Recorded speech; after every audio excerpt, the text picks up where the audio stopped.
Em nome do Pai, do Filho e do Espírito Santo. Amém. Amados irmãos e irmãs, é com muita alegria que nós estamos aqui para juntos estudar e meditar a primeira leitura que a igreja nos apresenta para esta terça-feira da primeira semana da Quaresma. E o texto de hoje se encontra lá em Isaías capítulo 55, versículos 10 e 11, que nos diz assim: Isto diz o Senhor: assim como a chuva e a neve descem do céu e para lá não voltam mais, mas vêm irrigar e fecundar a terra e fazê-la germinar e dar semente para o plantio e para a alimentação, assim a palavra que sair de minha boca não voltará para mim vazia.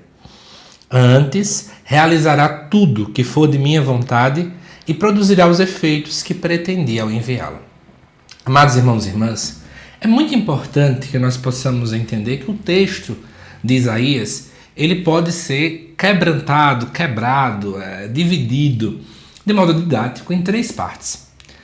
E especialmente a segunda e a terceira parte, que elas acabam iniciando aí do capítulo 40 em diante do livro do profeta Isaías, nós estamos dentro de um contexto muito específico. O povo de Deus está exilado ali na Babilônia, que seria o contexto da segunda parte, e na terceira parte o povo agora está retornando, regressando para a cidade de Jerusalém. Esse momento aí histórico, do exílio babilônico foi justamente quando o Império Babilônico invadiu a região de Jerusalém e ao redor também dali e levou uma parcela da população, passando cerca de mais de 60 anos ali na terra da Babilônia.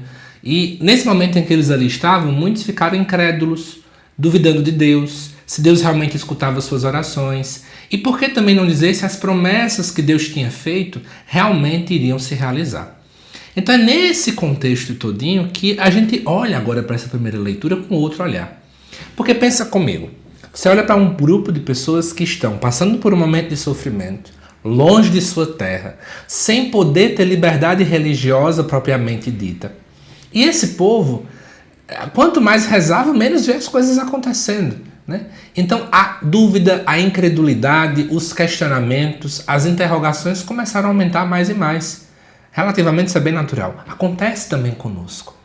Quem nunca, diante de um problema que está passando, começou a se questionar: Senhor, mas será que esse é o caminho certo? Senhor, será que eu escutei tua vontade? Será que não é coisa da minha cabeça? Aquela promessa que eu achava que tu tinhas me feito? Quantas pessoas, às vezes até com reta intenção, começam a se questionar assim. E o povo de Deus estava na mesma coisa. E é isso que então o profeta começa a falar em nome de Deus, como porta-voz, como alguém que fala de fato ali, anunciando, denunciando a palavra de Deus, vai dizer: assim como a chuva e a neve descem do céu. Entendam, ele usou linguagens que as pessoas entendiam. Assim como a chuva cai do céu e ela não volta, embora eu sei que a gente já entende dentro dos estudos atuais que aquela mesma água uma hora evapora, mas naquele tempo não ia se ter essa visão. Então qual é a ideia? Uma vez que a chuva cai, ela não volta. Mas ela não fica aqui parada, ela dá vida. Ela faz germinar, ela traz alimento, ela fecunda, ela faz tudo isso. Da mesma forma como acontece tanto com a chuva quanto com a neve, assim também é com a palavra de Deus, com as promessas de Deus, com aquilo que Ele disse para cada um de nós. Ela não volta para o Senhor vazia. Ela não fica sem de fato fazer aquilo que é a sua vontade, o seu querer.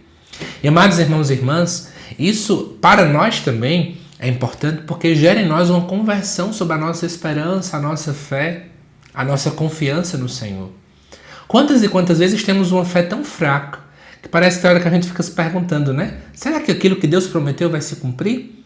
Será que aquilo que Deus disse de fato vai acontecer? Muita gente se pega questionando isso. E a Quaresma é tempo de conversão e não apenas de um passo da nossa vida, uma parcela da nossa vida, mas de toda a nossa existência.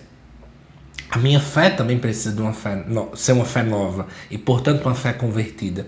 A minha confiança precisa ser uma confiança com C maiúsculo. Não é uma confiança fraca, frágil, mas uma confiança certa.